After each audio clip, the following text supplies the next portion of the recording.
So my speech today is given in honor of the late Stephen Southwick.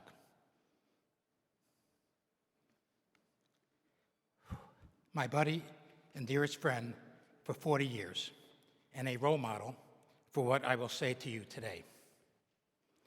Parents and grandparents, family, friends, and faculty, trustees, and honored guests, and class of 2022, it is a great honor to welcome you in person to the 53rd commencement ceremony of the Icahn School of Medicine at Mount Sinai.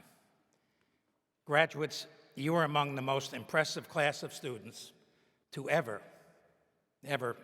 earn MD and PhD students at Icahn Mount Sinai, and for that matter, any medical school in our nation. The class of 2022 has consistently demonstrated excellence, both academically and in service to patients, our community, and our nation.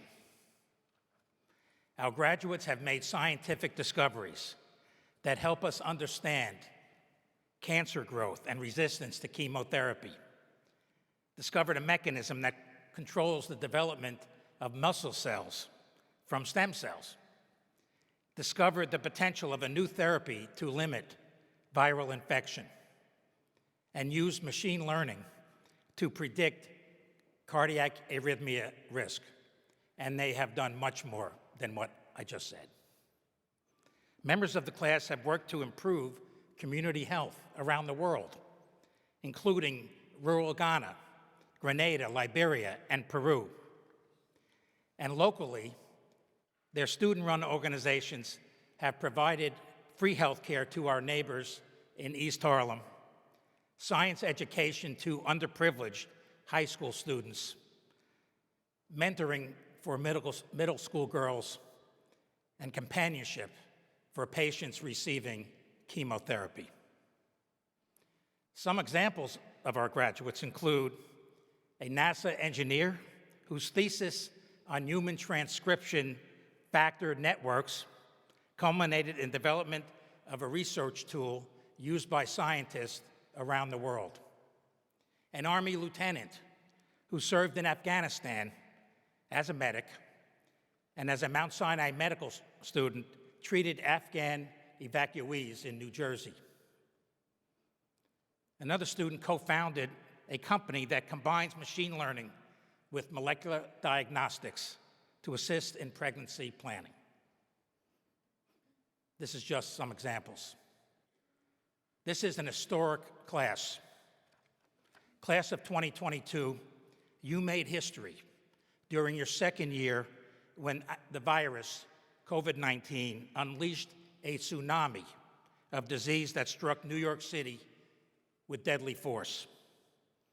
Mount Sinai was the epicenter of the outbreak of COVID-19.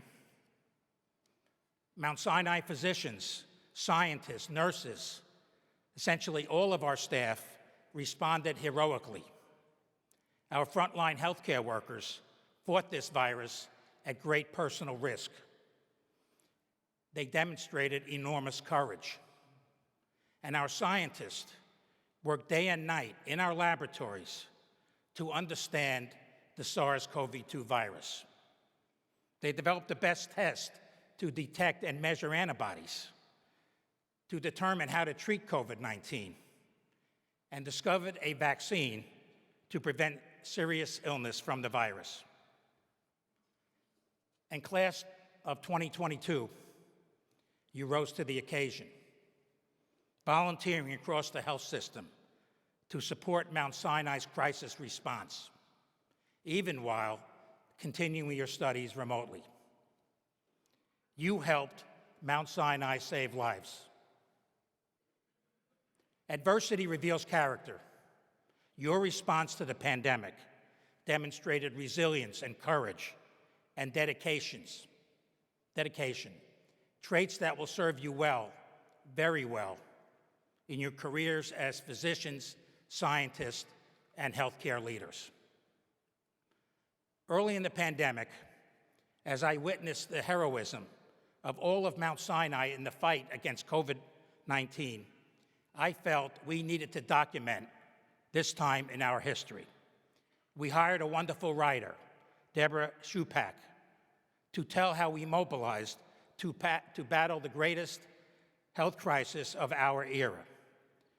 The result is this book, Relentless, a copy of which is being given to each of our graduates today. Today, I speak about the moral responsibility confronting you at this moment in history. As we continue to battle the COVID-19 pandemic, the world is facing another crisis, a horrific war in Ukraine. Russia's assault on Ukraine has cost thousands of lives and injured many thousands more, not only combatants, but also citizens. We have seen the pictures of people murdered on the street, execution style, their hands tied behind their back. Russian soldiers have killed women and children, even pregnant women and infants. Vladimir Putin's military has bombed numerous hospitals, schools, and health clinics. The World Health Organization has counted hundreds of attacks that have impacted healthcare facilities and schools in Ukraine. These are war crimes, horrifying and cowardly. They remind us of the atrocities of the Holocaust, atrocities to which the world said, never again. Yet here we are again. We are witnessing the terrible evil which humans are capable, man's inhumanity against man. One of the great thinkers on morality, Rabbi Jonathan Sacks, warned, quote, "Civilizations begin to die when they lose the moral passion that brought them into being in the first place." He urged us to recover the moral dimension that links our welfare to the welfare of others, making us collectively responsible for the common good. We, physicians and scientists, play an essential role in working toward the common good of society because we bring moral passion to our work. That's true for the brave doctors now working in Ukraine and for Mount Sinai physicians who have traveled to the Polish-Ukrainian border to help. It is also true for the work done at Mount Sinai to fight disease, including COVID-19. We, as doctors and scientists, must be a powerful force for humanity, to face down inhumanity, even if none of us can single-handedly stop criminal actors from perpetuating war crimes. In today's world, class of 2022, we need you to be great physicians and scientists who are the light amid the darkness. We need you to selflessly engage in heroic acts. The history of the Holocaust provides us inspiring examples. Doctors like Gisela Perl. Years before Dr. Perl was a gynecologist at Mount Sinai Hospital, she was a physician and inmate at the Auschwitz death camp. There she repeatedly defied the orders of the murderous Dr. Yosef Mengele, refusing to bring him pregnant women for his sick experiments, saving many of her fellow inmates from death. Pediatrician Henry Goldsmith, better known by his pen name, Janusz Gorczak, protected Jewish orphans against the Nazis. And he wrote, "I exist not to be loved and admired, but to love and act. It is not the duty around me to love me. It is my duty to be concerned about the world." This is the essence of being a great doctor and scientist. To be a hero today, you don't need to confront Nazis or go to battle against Russian troops. But you do need to work on behalf of humanity, to relieve suffering, to improve health, to save lives, to expand knowledge, and to find new cures. The late Paul Farmer said, "For me, moral clarity is you're in front of someone who is suffering, and you have the tools at your disposal to alleviate that suffering or even eradicate it, and you act." Thus, the degree that you are receiving today from Mount Sinai is more than a diploma certifying the attainment of a high level of medical and science education. It is an ethical contract.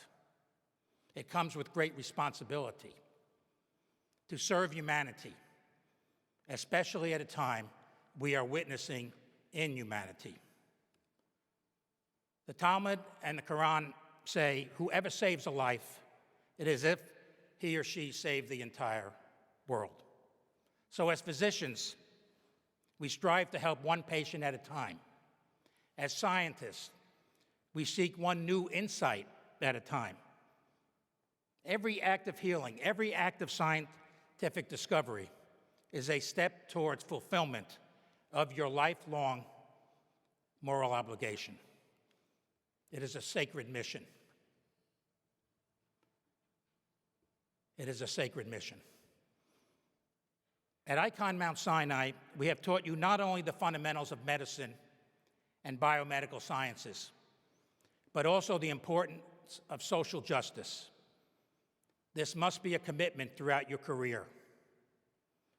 The 19th century minister, Theodore Parker, spoke of the moral universe having a long arc that bends toward justice. Martin Luther King Jr. made this concept famous. I can't help with this next remark. Another one of my famous philosophers from New Jersey, Bruce Springsteen, put it into practical terms. That arc doesn't bend on its own. It needs all of us leaning on it, nudging it in the right direction day after day. You have the power to bend that arc. Fight racism and bias in medicine and science. Work for health equity and social justice. Class of 2022, at a time when so much is wrong in our world, when a cloud of gloom hangs over so many people, I challenge you, I implore you to use your great talent and outstanding education to make the world a better place, to make a difference, and to do your utmost to heal, to prevent and end disease, to make great discoveries, and translate that into better health for humanity. Thank you.